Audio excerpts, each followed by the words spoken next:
Come with me.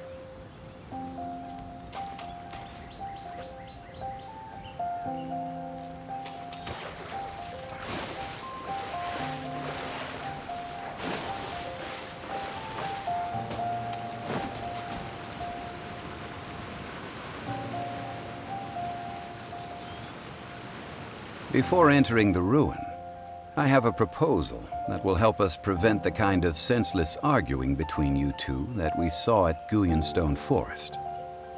Okay. What is it? I propose you two agree upon a contract, stipulating that we alternate who gets claim to each treasure we encounter, with only one object permitted per claim. To show my sincerity, I won't be taking any treasure. This will just be between you all. Hey! Don't pass an opportunity like this up so easily! I don't agree. I mean, you want me to split the treasure with this amateur archaeologist? No, absolutely not. I don't agree either. He will only defile the precious relics left behind by the god of salt. I can't accept this. Well then, if the contract is not agreed upon, I will no longer serve as your consultant on this expedition. You will have to rely on your own experience to find whatever treasures are hidden in this ruin, as well as traps. You have the audacity to demand this. Okay then. Even half of the treasure in the long-sealed ruin of the God of Salt should be enough to make a fortune. If you want me to agree upon this contract, so be it. I just have one request, Mr. Zhongli. If we discover the truth behind the God of Salt, you must judge it fairly, even if the truth harms Morax's image. I can accept this arrangement. Well then, let's go.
Nice and spicy!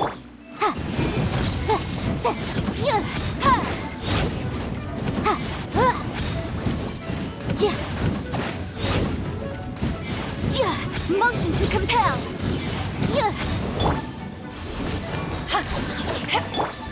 Rain outlines your fate. Witness the power of...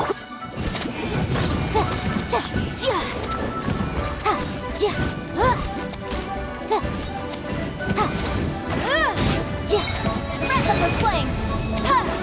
Incinerate!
to compel!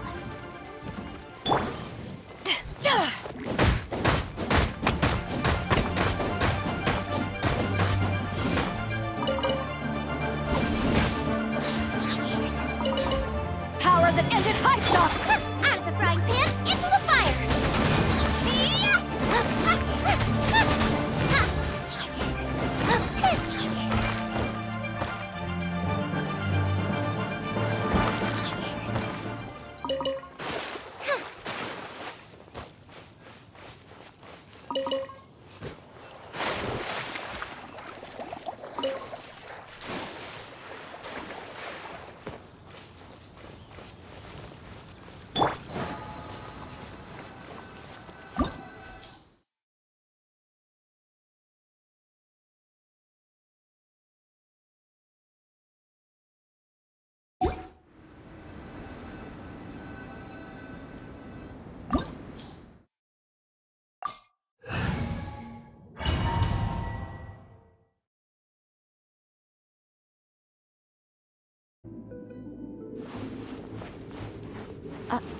Are these...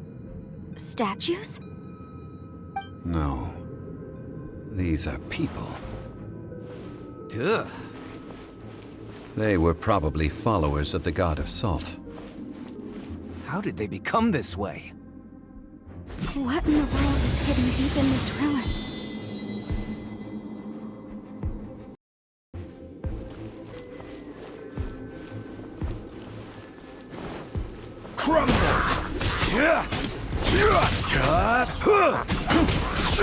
Quake! Bubba, get them! Crumble!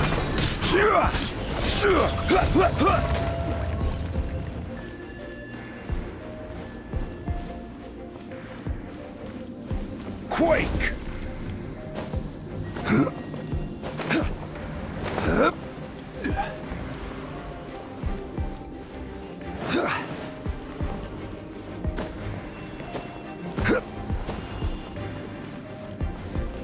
Crumble!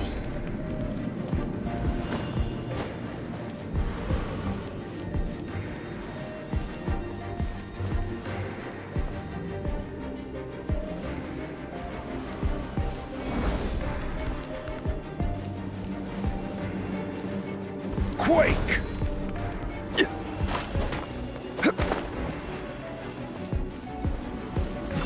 Yeah!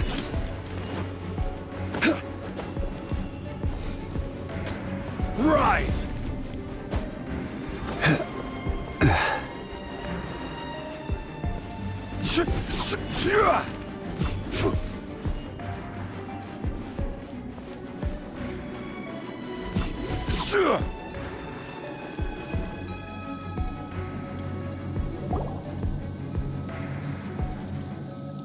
Look at this! It's filled halfway with salt. It just looks like a fancy salt holder. Seems like the god of salt was a god lacking in treasures. According to my knowledge, it's no ordinary vessel.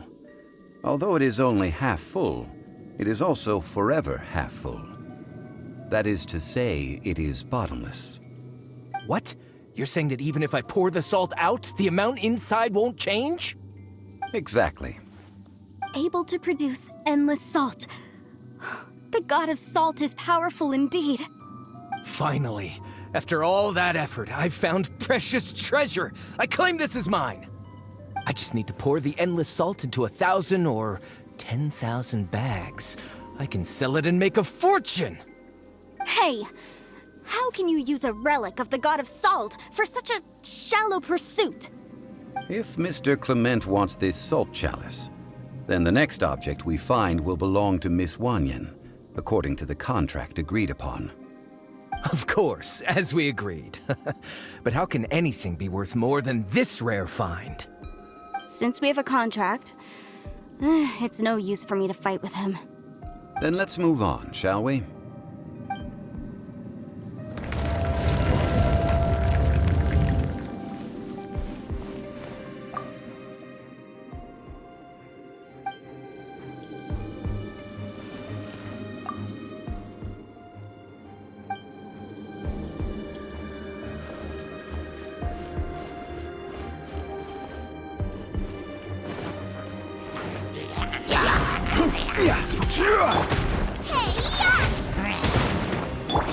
Crumble!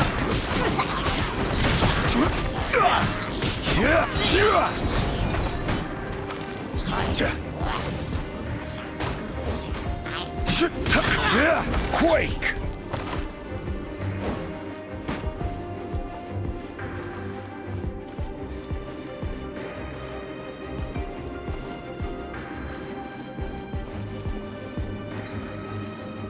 Crumble!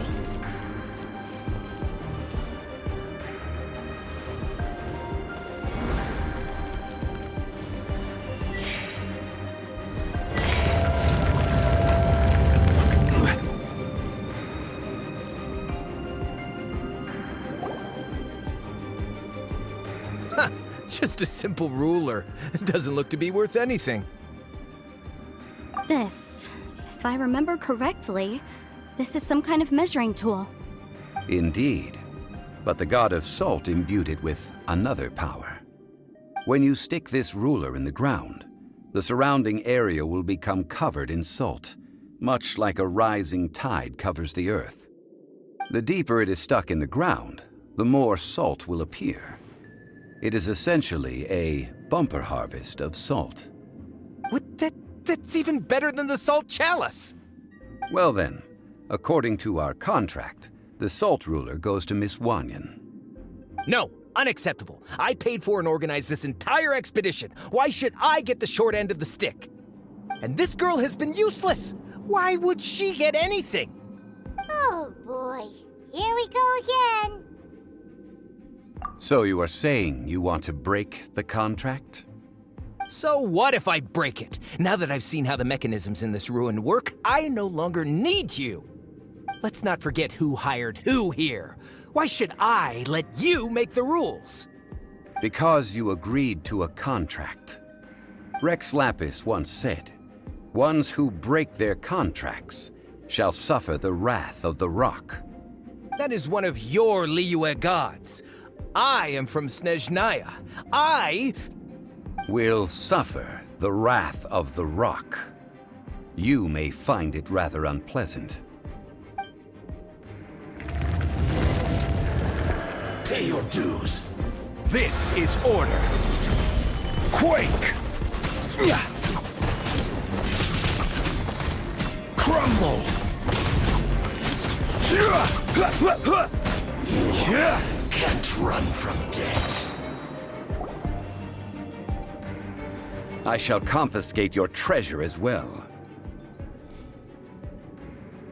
You are not worthy to continue any further into the ruin. Leave this place. Oh, darn you! Just you wait.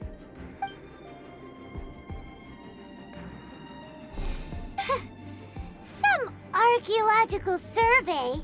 He could only pretend for so long. Yeah, good thing Paimon can smell a liar from a mile away. Clement's wrongdoing stemmed from greed, yes. But besides greed, there are many other things that may tempt us to break contracts.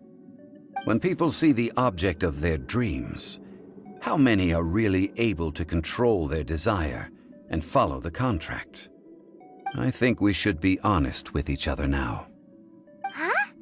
Be honest about what?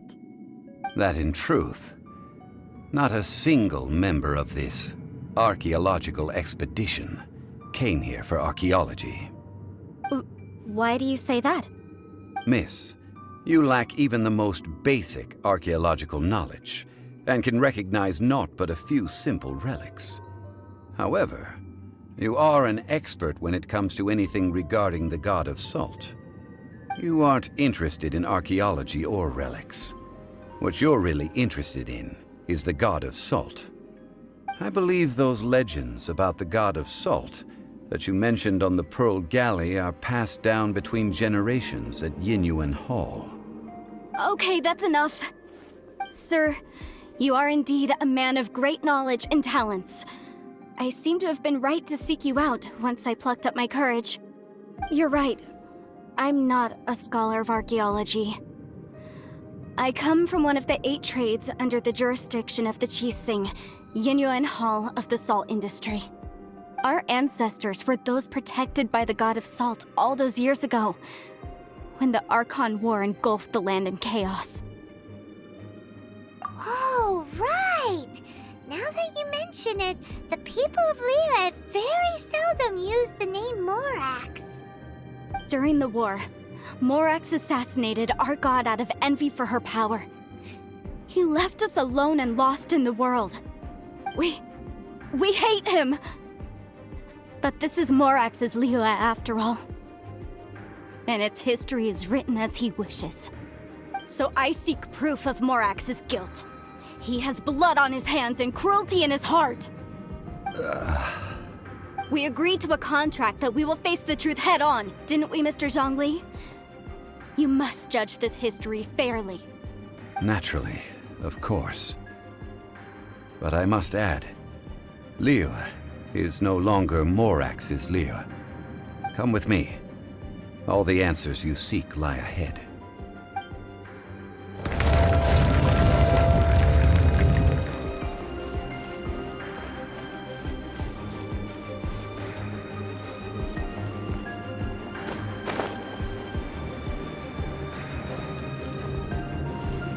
Rise!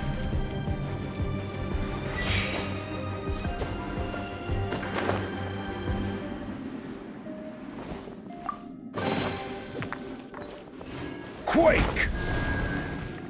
Order guide you.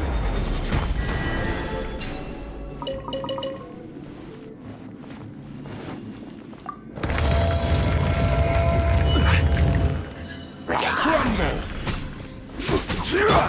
Let me weave you a verse. Huh? Quake! Crumble! Inadmissible evidence! Rise! Crumble! This is order. Quake! Rise! Crumble!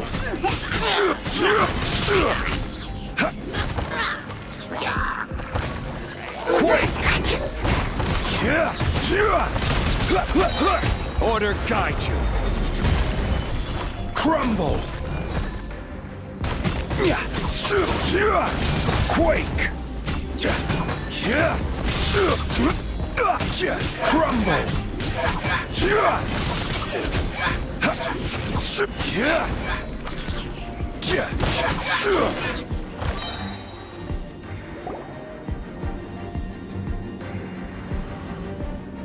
This is a sword? Aha! It's a broken sword! This is proof! This proves that the God of Salt had to fight back against the evil Morax. But sadly, she was defeated.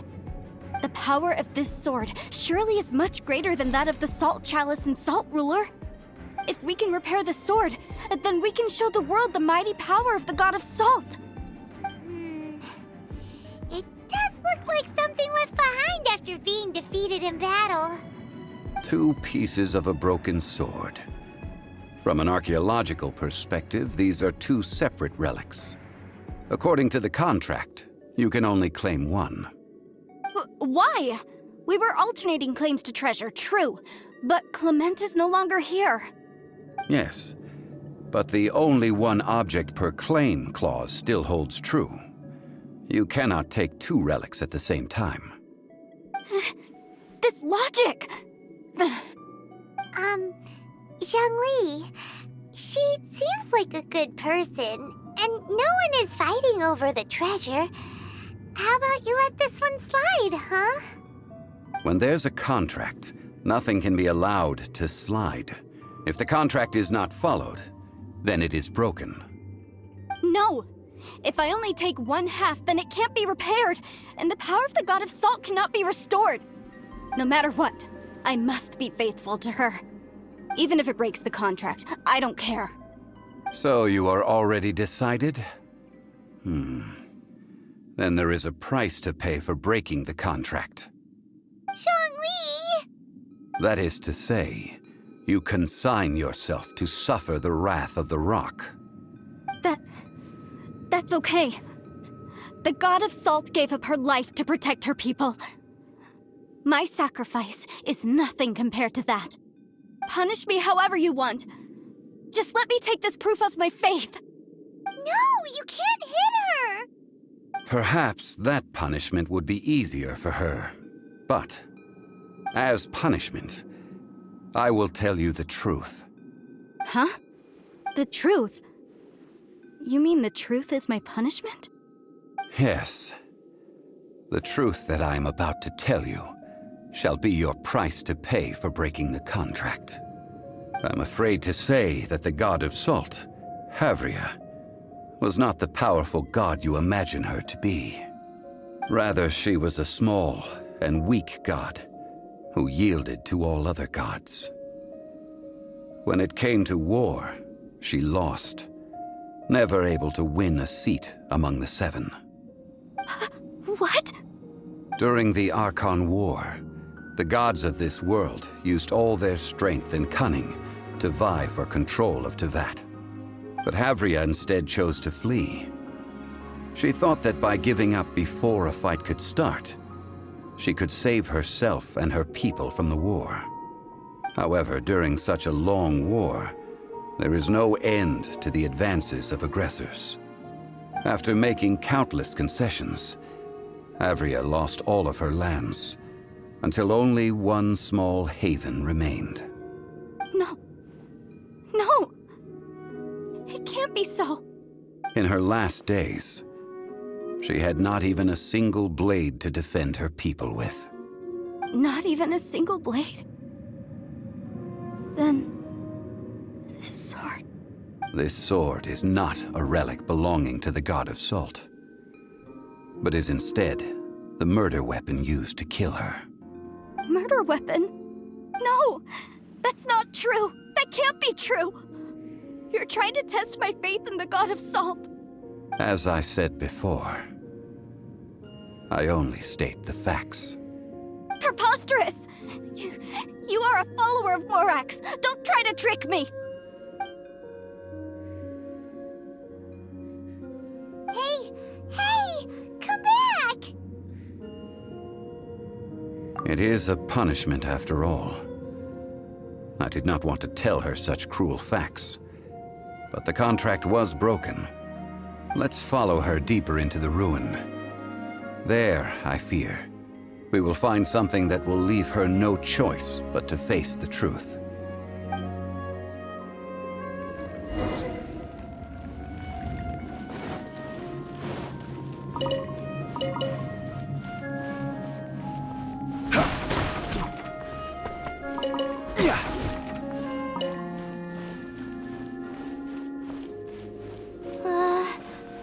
Are these statue thingies running?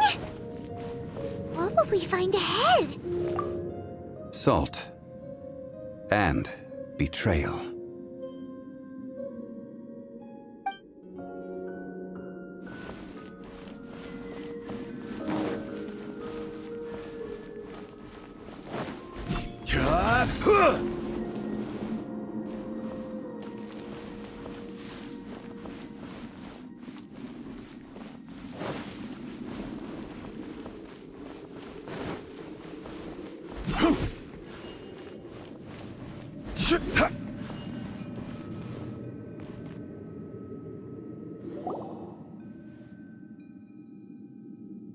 What are all these? What did they see? What did they do?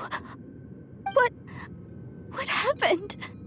Since you do not trust me, let us continue onward. That which lies beyond this door will show you all that happened back then.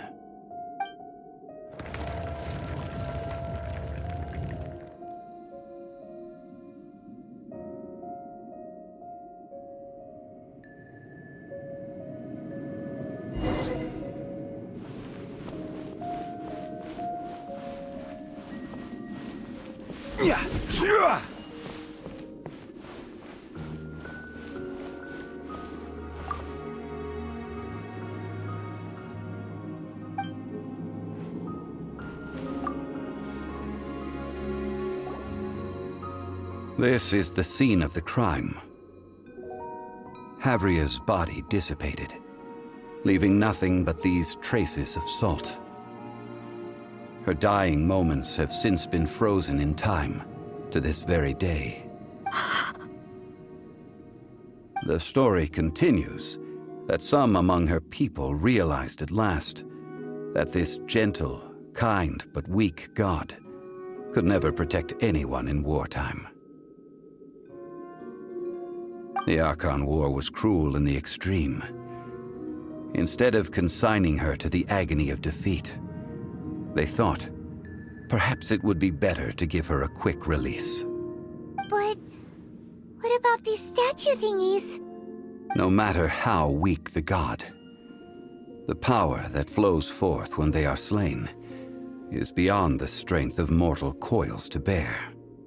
Those who could not flee were thus transformed. Those of her people who were untouched by this disaster left for Liyue, where they sought refuge with Rex Lapis. Their descendants feared Havria's remnants and lived in terror that she had laid upon them an eternal curse. So they risked their lives to come here, to break the sword, and offer up obeisances in hopes that her anger might be appeased. But they need not have done so. For how could a god who had never once resisted, even till the end, nurse hatred for her people in her heart? Even if this is so, I can't! This must be a lie. A false history, all of it! Don't you dare try to shake my faith!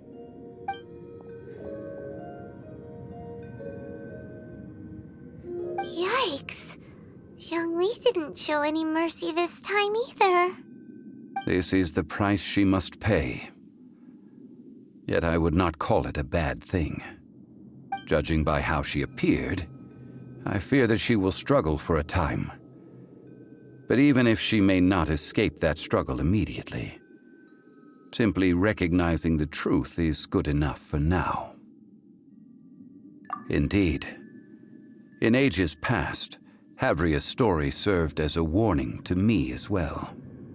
Faith in a god who has already passed will do you no good. So it is for Havria. And so it is for Morax also. All right then. Now, would you like to accompany me in taking a trip to Guyonstone Forest? Huh? What do you want to do, Zhongli? Treading old ground, telling old stories.